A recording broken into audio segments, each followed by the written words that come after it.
দেখো লিঙ্কিং ভার্বের পরবর্তী ওয়ার্ডটি অ্যাডভার্ব না হয়ে অ্যাডজেক্টিভ হয়। নর্মালি আমরা কি জানি যে ধরো আমি লিখলাম যে আমি খুব স্লো হাঁটি, তাহলে হি বা সে খুব স্লো হাঁটে, হি ওয়াকস স্লোলি। খেয়াল করো, বোঝার চেষ্টা করো, এই স্লোলিটা কিন্তু একটা অ্যাডভার্ব। অথবা বললাম যে সে খুব দ্রুত দৌড়ায়, শি রানস ফাস্ট। খেয়াল করো, তাহলে একটু আগে আমাদের রুলসটা কি ছিল? একটু আগে আমাদের রুলসটা ছিল হচ্ছে থার্ড পারসন সিঙ্গুলার নাম্বারের সাথে, থার্ড পারসন সিঙ্গুলার নাম্বারের সাথে যখন ভার্বের প্রেজেন্ট ফর্ম বসে তখন তার সাথে এস বা ইএস যুক্ত হতে পারে।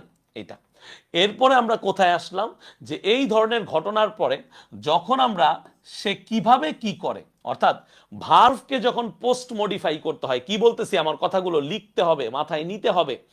ভার্ভকে যখন পোস্ট মডিফাই করে, ভার্ভকে যখন পোস্ট মডিফাই করে তখন সেটা হয়ে যায় অ্যাডভার্ব। তাহলে ভার্ভকে পোস্ট মডিফাই করলে কি হয়? অ্যাডভার্ব। আমাদের মডিফায়ার আছে, অ্যান্সার করতে হবে। তাহলে he walks slowly, she runs fast. এই স্লোলি আর ফাস্ট দুইটাই হচ্ছে কি? অ্যাডভার্ব। কিন্তু কিছু কিছু ভার্ব আছে যেই ভার্বগুলোর পরে অ্যাডভার্ব না হয়ে সেটা অ্যাডজেক্টিভ হয় এবং সেগুলোকে আমরা লিঙ্কিং ভার্ব বলি। তাহলে কিছু লিঙ্কিং ভার্ব এখানে আছে, যেমন be verb, am is are, am is are, appear, become, remain, feel, go, smell, look, taste, resemble, sound, সেই। কতগুলো ভার্ব আছে, তাই না? কতগুলো ভার্ব আছে ভাই, সব মুখস্থ করবো না? না, ভুলেও না, কখনো মুখস্থ করবা না। এটা মুখস্থ করার জিনিস না, এটা বোঝার জিনিস। কি বোঝার জিনিস ভাই? ভাই বোঝার জিনিস। এই অ্যামিজারের পরে সবসময় কি হয়? এই অ্যামিজারের পরে সবসময় অ্যাডজেক্টিভ হয়। একটু আগেই বলছি, কি বলছি? She is beautiful, he is handsome, বলি না? This place is beautiful. তাহলে এই যে অ্যামিজার, এদের পরে আমরা সাধারণত অ্যাডজেক্টিভই বসাই। আর এই ঘটনাটাকে আমরা কি বলি? যে লিঙ্কিং ভার্বের ঘটনা। তাহলে দেখো একটু আগে যে বললাম, একটু আগে যে একটা সেন্টেন্স বললাম, ইট লুকস নাইস। এখন তোমরা বলো তো এইটা কোন ধরনের ভার্ব? আমাকে বলো তো এই লুকস কোন ধরনের ভার্ব? কে বলতে পারবা? দ্রুত বলো, এই লুকস কি ভার্ব? এই লুকস হচ্ছে একটা লিঙ্কিং ভার্ব। ভর্তি পরীক্ষায় এইভাবে আসবে। বুঝাইতে পারছি কি পারিনি বলো? মনে থাকবে কি থাকবে না? তাহলে কেন আমরা বুঝলাম যে লুকস হচ্ছে একটা লিঙ্কিং ভার্ব? কেন? তার কারণ হচ্ছে এই নাইসটা একটা অ্যাডজেক্টিভ। আর সচরাচর আমরা দেখে থাকি ভার্ভকে পোস্ট মডিফাই করে অ্যাডভার্ব, অ্যাডজেক্টিভ না। ভার্ভকে পোস্ট মডিফাই কে করে? ভার্ভকে পোস্ট মডিফাই করে অ্যাডভার্ব, অ্যাডজেক্টিভ না। সো দ্যাটস ওয়াই আমরা এইটাকে এইভাবে দেখতেছি। ঘটনাটা কি বোঝা গেছে না বোঝা যায় নাই? দ্রুত বলতে হবে। বোঝা গেছে কি বোঝা যায়নি? বোঝা গেল কি যায়নি? দ্রুত বোঝা গেছে? সো এগুলো কিন্তু পরীক্ষায় আসবে, এগুলো কিন্তু পরীক্ষায় আসবে, মিস করা যাবে না। তাহলে দেখো, খুব ভালো করে দেখো, ম্যারি ফিলস ব্যাড নাকি ব্যাডলি? বলো, বলো, উত্তর দাও, তোমরা উত্তর দাও, আমি বলবো। তোমাদের উত্তর দেখে দেখে আমি দাগাবো। ম্যারি ফিলস ব্যাড নাকি badly about her test grade? তার মানে আমরা জানি ফিলস হচ্ছে একটা কি? Linking verb. তা লিঙ্কিং ভার্বের পরে কি হবে না? অ্যাডভার্ব হবে না। আমরা জানি যে ব্যাড হচ্ছে একটা অ্যাডজেক্টিভ, তাই অ্যান্সার হবে কি? অ্যাডজেক্টিভ। তাহলে Mary feels bad about her test grade. তার মানে ম্যারি হচ্ছে থার্ড পারসন সিঙ্গুলার নাম্বার, তার সাথে কিন্তু এখানে এই যে ফিলস ব্যবহৃত হয়েছে। তাহলে ফিল হচ্ছে একটা কি verb? Linking verb. The flowers smell, যেহেতু ফ্লাওয়ার্স হচ্ছে প্লুরাল, তাই এই যে প্লুরাল ভার্ব বসছে, তার সাথে কোনো এস বা ইএস যুক্ত হয় নাই। যদি এখানে হতো দ্য ফ্লাওয়ার, একটা ফ্লাওয়ার নির্দিষ্ট করে, তাহলে স্মেলস হতো। তাহলে দ্য ফ্লাওয়ার্স স্মেল সুইট নাকি সুইটলি? অবভিয়াসলি অ্যান্সার হবে সুইট, কারণ সুইটলি হচ্ছে একটা অ্যাডভার্ব। এটা আমার উত্তর না। দ্য স্যুপ টেস্ট, অর্থাৎ স্যুপ টেস্ট করতে খুব ভালো লাগে, তাই না? তো আমরা কি জানি, নর্মালি ভার্বের পরে অ্যাডভার্ব বসার কথা, এই যে এই রুলস অনুসারে। কিন্তু যেহেতু টেস্ট হচ্ছে একটা লিঙ্কিং ভার্ব, তাই আলটিমেটলি এখানে ওয়েল হবে না, হবে কি? গুড। তাহলে দ্য স্যুপ টেস্ট গুড, অর্থাৎ স্যুপটা খেতে খুব ভাল লাগছে, স্যুপটা খুব ভালো, এর টেস্টটা খুব দারুণ। ওয়েল না, কিন্তু ওয়েল না।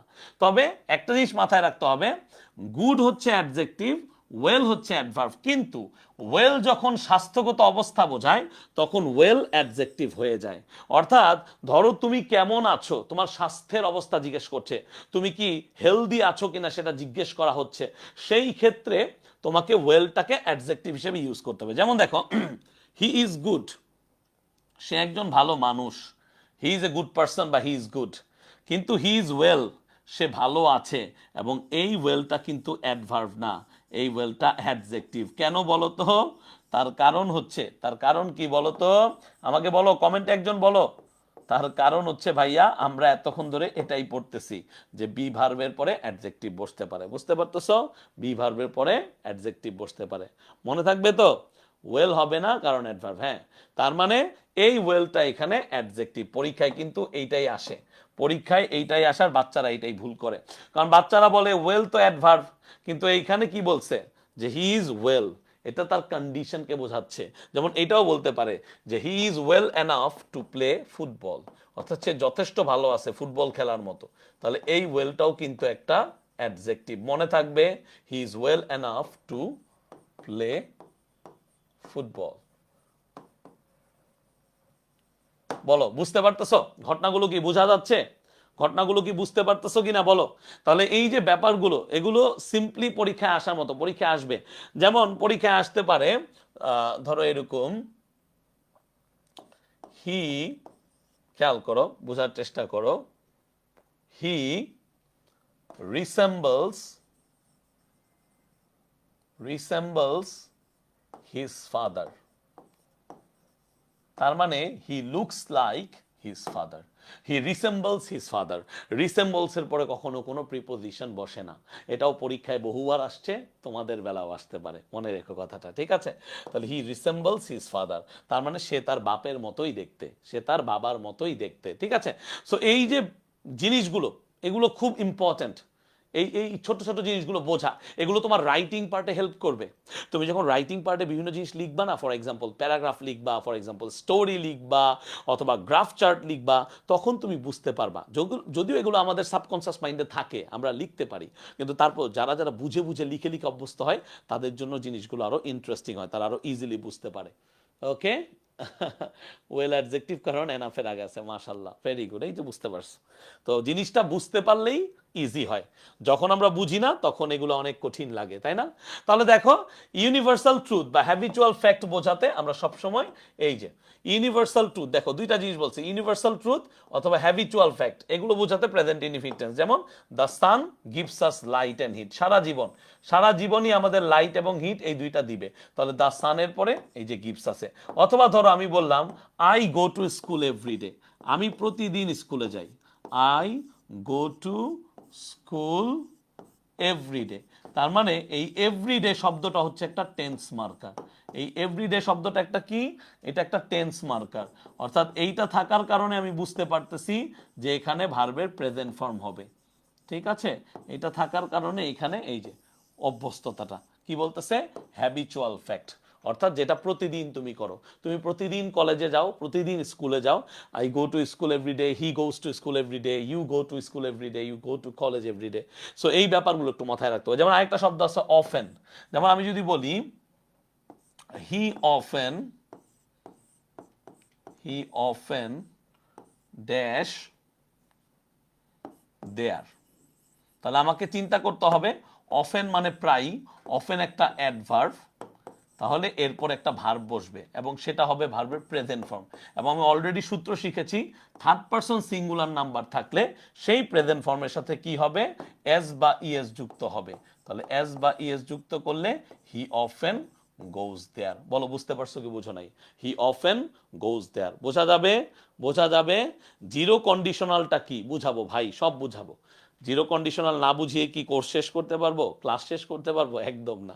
জিরো কন্ডিশনালটা কি তারপরেও তোমার জানার খুব ইচ্ছে হয়েছে, আমি একটু বলে দেই। জিরো কন্ডিশনালটা হচ্ছে দুই পাশেই প্রেজেন্ট ইনডিফিনিট থাকবে। জিরো কন্ডিশনালটা কি? মূলত কন্ডিশনালগুলো কি? কন্ডিশনালগুলো হচ্ছে কমপ্লেক্স সেন্টেন্স। কি সেন্টেন্স? Complex sentence. কি সেন্টেন্স? Complex sentence. কমপ্লেক্স সেন্টেন্সের কয়টা পার্ট? কমপ্লেক্স সেন্টেন্সের দুইটা পার্ট বা দুইটা ক্লজ থাকে, ঠিক আছে?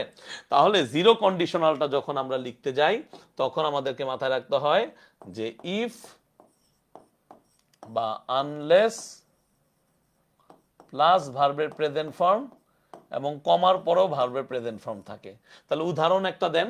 যেমন ধরো আমি যদি বলি if you, if you heat ice. তুমি যদি বরফকে কি করো, হিট দাও, if you heat ice it melts, it melts বা ইট স্টার্টস টু মেল্টস। তো তো আমি যেভাবেই লিখি না কেন, এখানে হিট হচ্ছে আমার ভার্বের প্রেজেন্ট ফর্ম এবং মেলস হচ্ছে ভার্বের প্রেজেন্ট ফর্ম। সো এটাই হচ্ছে জিরো কন্ডিশনাল। বোঝা গেছে জিরো কন্ডিশনালটা কি? জিরো কন্ডিশনাল কি বোঝা গেছে? ওকে, জিরো কন্ডিশনাল বোঝা গেছে। তাহলে ইউনিভার্সাল ট্রুথ বা হ্যাবিচুয়াল ফ্যাক্ট বোঝালে প্রেজেন্ট ইনডিফিনিট হবে সব সময়। ঠিক আছে, তাহলে দেখো এইটাই হচ্ছে এই যে টেন্স মার্কার গুলো, যতগুলো টেন্স মার্কার আছে প্রেজেন্ট ইনডিফিনিটের এখানে আছে টেন্স মার্কার গুলো, টেন্স মার্কার গুলো খেয়াল করো। অর্থাৎ কোন সময়ের উল্লেখ না থাকলে ও সেন্টেন্সে যদি এরকম অলওয়েজ, রেগুলারলি, তারপর হচ্ছে sometimes, often, generally, daily, everyday, occasionally, usually, normally এগুলো থাকে, তাহলে প্রেজেন্ট ইনডিফিনিট টেন্স হয়। যেমন দেখো, Atif always dash the class, এখানে ডিস্টার্ব আছে। আমি জানি যে অলওয়েজ যেহেতু আছে এটা একটা অ্যাডভার্ব এবং এর নাম হচ্ছে অ্যাডভার্ব অফ ফ্রিকোয়েন্সি, লিখে রাখো এর নাম কি? Adverb of frequency. তাহলে Atif always disturbs the class, s যুক্ত হয়েছে, Atif always disturbs the class. ঠিক আছে, আবার ধরো কোয়েশ্চেন আসলো যে এরকম, উই ড্যাশ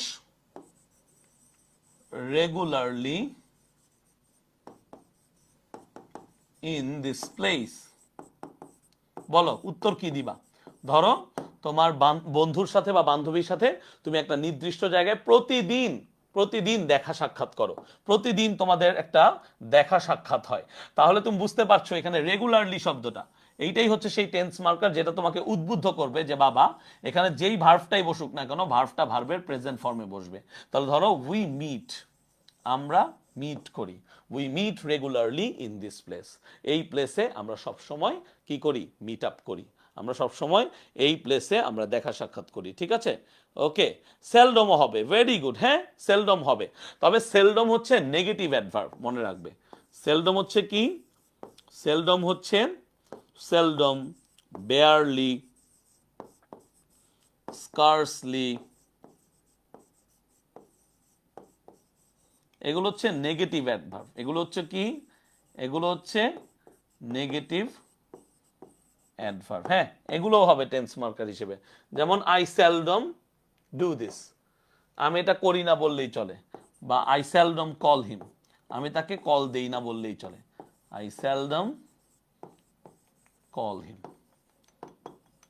তবে এই ক্ষেত্রে একটা মজার ব্যাপার হচ্ছে আমরা ট্যাগ কোয়েশ্চেন পড়েছিলাম, কার কার মনে আছে ট্যাগ কোয়েশ্চেন? বলো কার কার ট্যাগ কোয়েশ্চেন মনে আছে? সো ট্যাগ কোয়েশ্চেন আমরা জানতাম যে স্টেটমেন্ট পজিটিভ হলে ট্যাগ কোয়েশ্চেন নেগেটিভ হয়, আর স্টেটমেন্ট নেগেটিভ হলে ট্যাগ কোয়েশ্চেন পজিটিভ হয়। তাহলে আই সেলডম কল হিম, তার মানে আমি তাকে কল করি না বললেই চলে, যদিও এই এখানে কোনো প্রকার নো নেভার কিছুই নেই, তারপরও আমরা বুঝে নেব যে এই সেন্টেন্সটা নেগেটিভ। আর যেহেতু কল হচ্ছে আমাদের ভার্বের প্রেজেন্ট ফর্ম, তাহলে বুঝতেই পারতেছো ব্যাপারটা কি হচ্ছে। তাহলে আই সেলডম কল হিম, এই ধরো এইটা ট্যাগ কোয়েশ্চেন কি হবে? এটা অ্যান্সার হবে ডু আই। কি হবে? ডু আই, কারণ এটা অলরেডি নেগেটিভ আছে, তাই positive tag. I seldom call him, do I, আমি কি করি? বলো বুঝতে পারতেছো? হি সেলডম গোজ দেয়ার, এটা ট্যাগ কোয়েশ্চেন কি হবে আমাকে বলো তো দেখি, কয়জন বুদ্ধিমান আছে এখানে? হি সেলডম গোজ দেয়ার, হি সেলডম গোজ দেয়ার, বা হি বেয়ারলি গোজ দেয়ার, এটা ট্যাগ কোয়েশ্চেন কি হবে বলো? এটা ট্যাগ কোয়েশ্চেন কি হবে বলো, দ্রুত বলো। হি সেলডম গোজ দেয়ার, এটা ট্যাগ কোয়েশ্চেন কি হবে? হি সেলডম গোজ দেয়ার, সেলডম গোজ দেয়ার। বুঝতে হবে, ঠিক আছে? বুঝে বুঝে পড়লে পড়ালেখা ইজি জিনিস, মজার জিনিস, বুঝে বুঝে পড়লে আর কিছু লাগে না আসলে।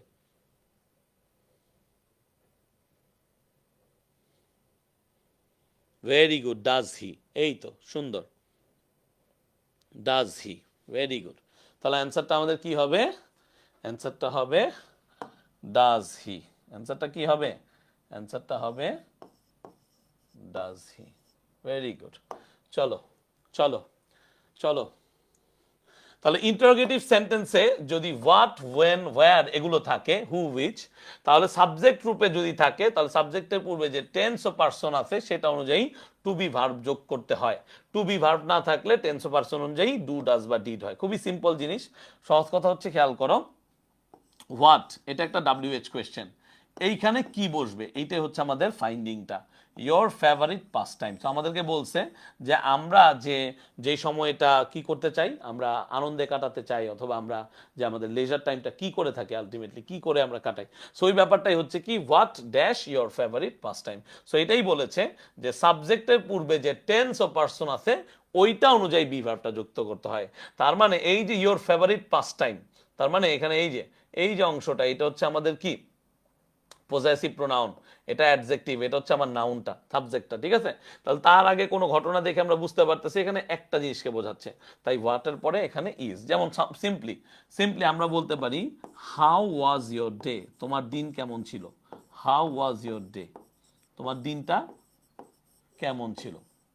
আবার ধরো আমি বলতে পারি যে ওয়াই ডিড ইউ গো দেয়ার, তুমি সেখানে কেন গিয়েছিলে। তো তোমাকে এখান থেকে একটা জিনিসই মাথায় রাখতে হবে, সেটা কি, এই জিনিসটা খুবই ইম্পর্টেন্ট পরীক্ষায় আসার মতো, সেটা হচ্ছে যে WH কোয়েশ্চেনের পরে তুমি ইদার বি ভার্ব বসাবা অর এরকম টু ডু ভার্ব বসাবা বা ভার্ব বসাবা। তাহলে WH কোয়েশ্চেনের পরে যখন ভার্ব বসে তখন এইটা একটা ইন্টারোগেটিভ সেন্টেন্স। লিখে রাখো, এই কথাটা লাগবে, এইটা এইবারের পরীক্ষায় আসছে, এইবারের মেডিকেল পরীক্ষায় আসছে, এইবারের মেডিকেল পরীক্ষায় আসছে। তাহলে WH কোয়েশ্চেনের পরে আমরা যদি ভার্ব বসাই তাহলে সেগুলোকে আমরা ইন্টারোগেটিভ সেন্টেন্স হিসেবে পাই। যদি আমরা WH কোয়েশ্চেনের পরে ভার্ব না বসাই তাহলে সেগুলো আসলে ইন্টারোগেটিভ সেন্টেন্স থাকে না, সেগুলো হয়ে যায় এমডেড কোয়েশ্চেন। সেগুলো কি হয়ে যায়, সেগুলো হয়ে যায় এমডেড কোয়েশ্চেন। যেমন I know what his name is. তাহলে দেখো আমি কিন্তু এই হোয়াটের পরে ইজ বসাচ্ছি না, আমি হোয়াটের পরে আগে হিজ নেম বসাচ্ছি, তারপরে গিয়ে ইজ বসাচ্ছি। তাহলে এই যে I know what his name is, তাহলে আমি বুঝতে পারছি যে এখানে এইটা আসলে কি হচ্ছে না, এটা কিন্তু আর কোনো কোয়েশ্চেন মার্কে পড়তেছে না। বুঝতে পারতেছো ব্যাপারটা, এটাকে আমরা বলতেছি এমডেড কোয়েশ্চেন। কি বলতেছি এটাকে আমরা, এমডেড কোয়েশ্চেন, ঠিক আছে। ওকে ভাইয়া, রুলসগুলো পিডিএফ আকারে দিয়ে নোট করেছি। হ্যাঁ, আমি রুলসগুলো পিডিএফ আকারে দিব, তোমরা বুঝতেছো না, আমি সব রেডি রাখছি আলহামদুলিল্লাহ। তোমরা পিডিএফ আকারেই পাবা এবং সেগুলো তোমরা প্রিন্ট করাতে পারবা, এমনভাবেই করেছি, প্রিন্ট করাতে পারবা, তবে একটু বেশি বেশি প্রিন্ট করতে হবে। এক্সট্রিমলি সরি, ভাইয়া is trying to create a book তো বলা যায় না, সংকলন আর কি। আমি চেষ্টা করতেছি একটা বইয়ের মতো বের করতে। সো হোপফুলি যদি এটা বের করতে পারি তোমাদের জন্য অনেক কাজে আসবে আশা করছি। আর তোমাদের জন্য তো পিডিএফ দিবই, যেগুলো তোমরা প্রিন্ট করেও পড়তে পারবে, সেগুলো রেডি আছে, ঠিক আছে, সেগুলো রেডি আছে। ওকে, বুঝতে পারতেছ। ওকে, এমডেড কোয়েশ্চেন, এমডেড বানান কারা কারা পারো তারা একবার ট্রাই করো, বাকিদেরকে আমি উত্তর করব। এমডেড বানান কারা কারা পারো বলো, এমডেড বানান কারা কারা পারো তা বলো, আর না হলে আমি আমি করব। এবং এমডেড কোয়েশ্চেনের অন্য কোনো নাম আছে কিনা এটাও আমাকে বলো। Is there any other name of embedded question, দেখি কে বলতে পারে দ্রুত। হ্যাঁ হ্যাঁ, ইনশাল্লাহ আমি চেষ্টা করতেছি আর কি, আমি চেষ্টা করতেছি একটা বই আকারে বের করতে, আমি চেষ্টা করতেছি।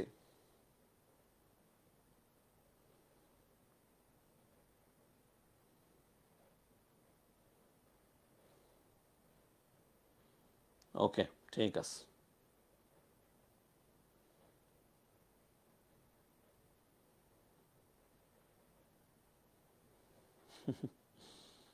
ঠিক আছে।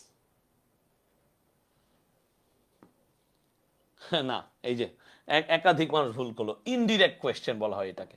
এই যে লিখে রাখো, লিখে দিলাম, এম এমবেডেড কোয়েশ্চেন, DDED, ঠিক আছে। এমবেডেড কোয়েশ্চেন, এইটার আরেকটা নাম হচ্ছে ইনডিরেক্ট কোয়েশ্চেন। কি নাম, ইনডিরেক্ট কোয়েশ্চেন। মেডিকেল পরীক্ষায় এই সেশনে আসছে, তোমাদের 22 ব্যাচের ভাইয়া আপুরা যেটা দিছে সেটা, এটার আরেক নাম হচ্ছে ইনডিরেক্ট কোয়েশ্চেন। যেমন আমরা এটা কমপ্লিটিং সেন্টেন্সে পাই, যেমন কি ধরো ডু ইউ নো, খেয়াল করো এটা কিন্তু আছে, ডু ইউ নো, এটা পরীক্ষায় আসছিল, বোর্ড এক্সামে আসছিল, ডু ইউ নো ড্যাশ, এবং এখানে একটা কোয়েশ্চেন মার্ক। তাহলে খেয়াল করো এখানে অলরেডি একবার আমরা দেখতে পাচ্ছি কি লেখা আছে, এইখানে অলরেডি একবার এটা বোর্ড এক্সামে আসছে কোয়েশ্চেনটা। তাহলে এই ডু দিয়ে কোয়েশ্চেনটা শুরু হয়েছে যেহেতু, অবশ্যই এখানে একটা কোয়েশ্চেন মার্ক থাকে। কিন্তু এখানে আমরা আবার যখন একটা কি ইউজ করি, ডাব্লিউএইচ কোয়েশ্চেন, যেমন ডু ইউ নো ওয়্যার, এই ডাব্লিউএইচ কোয়েশ্চেনের পর সচরাচর কি হওয়ার কথা, এই ভার্ব হওয়ার কথা ছিল, বাট এখানে এই ভার্বটা হবে না। এখানে কি হবে, do you know where he lives, সে কোথায় বসবাস করে, নট হোয়ার লিভস হি বা হোয়ার ওয়াজ হি, হোয়ার হি ওয়াজ বা হোয়ার হি লিভস, এরকম। এটা বোর্ড এক্সামে আসছে, লিখে রাখো, ঠিক আছে। হু এম আই লেখা যাবে না, হু আই এম লিখতে হবে। Do you know who I am, do you know who I am, তাহলে দেখছো এই জিনিসটা, তুমি যদি হু এম আই লেখো তাহলে ভুল, হু আই এম লিখতে হবে। কি লিখতে হবে, হু আই এম। বুঝতে পারছো কি বুঝো নাই বলো, বুঝতে পারছো কি বুঝো নাই বলো। ন্যারেশনে আমরা যেটা ইউজ করি ওটাও কি embedded question, kind of, yes kind of. যেমন ন্যারেশন আমরা কি বলি, হি সেইড দ্যাট, তবে ওইটার জনরাটা একটু আলাদা, ওইটার সিস্টেমটা একটু আলাদা, একদম যে সরাসরি বলবো তা না, ওইটার সিস্টেমটা একটু আলাদা।